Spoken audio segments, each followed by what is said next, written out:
And then lastly, we have to move on. We have to discuss Italy, and I mean, wow, this is not a negative conversation necessarily. Indeed, to wrap up and it is a wooden spoon again, but sure, look, where are they now? They're on cloud 9. Sure, they won in Cardiff last time out.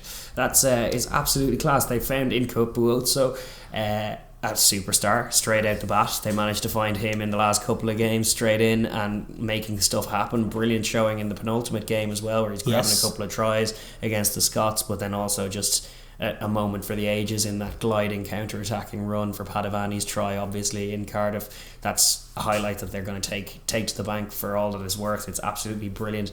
But yeah, as you were saying in the review of that game, the nuts and bolts really are there in a way that they haven't been since probably the mid-aughts, looking at an Italy team as being as competitive, as combative in both set piece and in defence as that.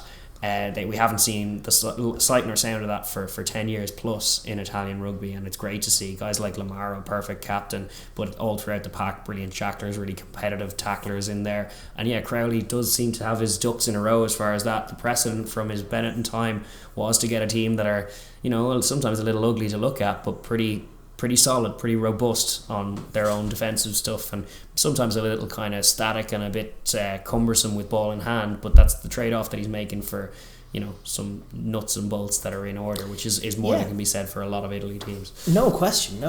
I mean, to see them just in the game was enough, but actually to go and get a win against one of these teams, it's a complete game changer. I know their under 20s have been competitive for many years. Well, they actually had their best ever show results in the Six Nations this year. We'll talk about that briefly in a wee while, but it's like Italy rugby coming on the up, so it seems, from the underage and from the Benetton showings and now from the Italy showings. I never personally put like a load of stock into the under 20s. It's very much dependent on where the unions put their emphasis. But at the same time, there is some competitive talent coming through, and I probably need to rein myself in, because going into this tournament, I was probably just a bit too dismissive of Italy in the sense that they're a tier 2 team. I still think they're a tier 2 team. I do. But I also firmly believe and want to believe and desperately, I think in the game you need that gap between tier 1 and tier 2 to be bridged, and tier 2 teams to be competitive. And Italy showed that they have that. They lost Lucchesi, they lost that other hooker who obviously they lost the 2 hookers in the Ireland game. And then on comes Nicotera for the rest of the tournament, and he's a weapon as well. He's brilliant. Fischetti, the loose head, different calibre of player than they've had in that front row for so long, getting jackal steals all day. Obviously we know all about Lamaro, Halafihi. Even guys like Rutsa, never impressed me up until this season. I think he's had a really impressive season in this pack. Exactly. Just a bit of direction from a coaching point of view, trying to use a guy's best attributes, get him functioning in a system that suits him, and all of a sudden they can flourish. And you're seeing that pretty much across the board with the Italian forward pack. It's imperfect. It's always going to be like they're still a tier 2 team, but they can hustle hard enough defensively that they can repel a majority of the attacks that are coming against them, and that's keeping them in games, and they're marrying that with some excellent place kicking from both Garbisi and Padovani's. Long boot is a good range finder, exactly, which is allowing them to accrue points, especially against teams that fancy running it against them. So they're putting together a very decent baseline, and they need to add an offense to it. They have some great talent.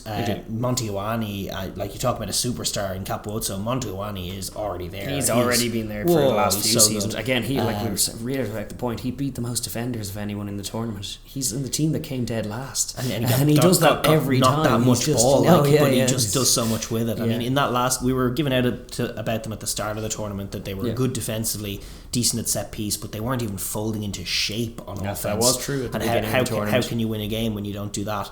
But in the Wales game, they without being spectacular on the offense, they made chances, and they did it by bringing energy. And it was the back three that they brought into the game to bring energy. And it made such a difference. It's a great back three that they suddenly have now. They're playing in the form that they were in this year. No, they were in sparkling form. All three of them, to be honest, contributed a lot to that go forward. And to just, it means that, your defence can be brilliant, but as we were alluding to at the point about both Ireland keep ball, meaning they don't have to defend as much, meaning they concede less, versus like Argentina last year, kicking all the ball away, defending all of the time, and despite repelling a good 70% of the offensive sets that come their way, that still amounts to conceding 6 tries over the course of an 80 minutes if you spend all the time defending. So no, they do manage to get some reps in, some sets in, where they managed to put some air on the ball, managed to win some contacts, get some guys like Rutzer were very involved in the multi-phase and the tight as well. Lamaro, great hands for a load of moments. He actually linked up with Monty Ioane on a few occasions throughout, just to unleash him. They all have that dialed in of give Monty the ball and stuff happens, and very often their tries came from the ensuing ruck or something after he finally went down. One good try that was positive that I think they should lean into as well was the one against Scotland, where it was just a first phase move. It was, I think, the halfback was Brady who dotted it down, but it was Padavani with a little loop in the midfield and then out. A lovely little design, just first phase, good design. Try and strike like that. Precious little of it in the Six Nations this year, and absolutely it's something that Italy need to add. Once you get the defence, once you get the set piece baseline, then the infancy of your offense needs to be set piece strike moves, and from there it develops so many obsessions these days about your 1-3-1-3-1s and your pods and your forwards on the wing and all of this multi-phase stuff. But your bread and butter is being able to strike off set piece for sure. And it's such an easy in when you're mano a mano. And it's the kind of thing that they do dial in. And like the maul has been good and better, and that's a credit. You can see him doing that, where it's like defense has to be good, set piece has to be solid. Okay, how do we score tries? Well, the first try that we have to be able to score is 5 meters out and maul it over, because that's like the first thing before you go anything fancy like folding into an attacking shape or anything. And he is trying to work from the ground up, and you can see that in them. Very good coach, very much so. He seems like a good fit here. Adding layers is what they need to do going forward to hopefully bridge that gap. Obviously we're unsure where their ceiling is. Like they're good, they're not spectacular, and even their defense is kind of like their defense kind of a microcosm of that, in the sense that they hustle really hard, defend really well, and then in moments get opened up and look pretty ordinary. It's not going to be lost on Crowley or it might be on some of the Italians, but on the coaching staff that they. It was a great historic moment, but had Wales showed a little it took a terrible performance from one of these teams to actually get down enough to beat them, and they want to be able to be at a place where if they play really well, they can compete against a side playing pretty well themselves. That's exactly right. Yeah. So, and that is still the goal, and I'm sure that they'll be discussing that, going okay, yes, let's clear the champagne, but we're going what we can improve here, what can we do different here? Exactly. Let it be the start of something. It's right now it's a moment in time. They have won their last Six Nations game. On it. It is lovely.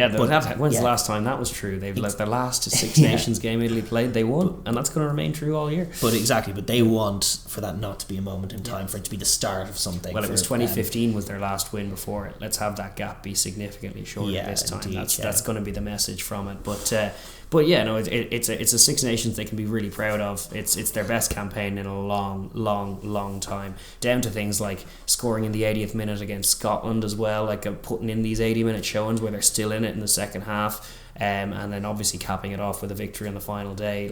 Even the showing against Ireland when they were down a man and they were kind of bewildered to find themselves down an extra man, then due to the quirk of the rules and stuff, that they kind of blindsided them and kind of pulled the plug on the atmosphere in that game as well. Ireland were a bit stuttery from that point too, because it was just one of those weird things that happens that you have to respond to, but their response was pretty good. They got a lot of jackal steals. They didn't lose their heads. They didn't lose their shape. They tried, and they managed to get a lot of success on the defensive end, even with the 13 men, and even ultimately falling against a superior side. So a lot of positives to glean from this tournament, and a great historic win and moment for Italian rugby that they're few and far between, and they didn't quite have in their most recent victory against Uruguay that we were talking about, where it's they didn't quite put in the performance that they'd be proud of, even though they won the game for the first time in a while. But this one, as a performance they can all be mightily proud of and take to the bank.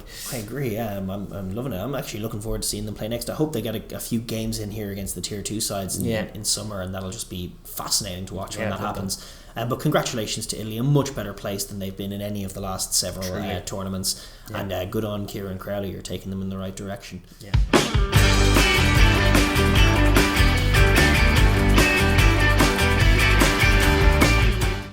Thank you very much for watching that video. If you're new here, please do like and subscribe and ring the bell so you get notified when we upload again. But mainly, please drop a comment down below. We enjoy hearing your thoughts on it. Thanks.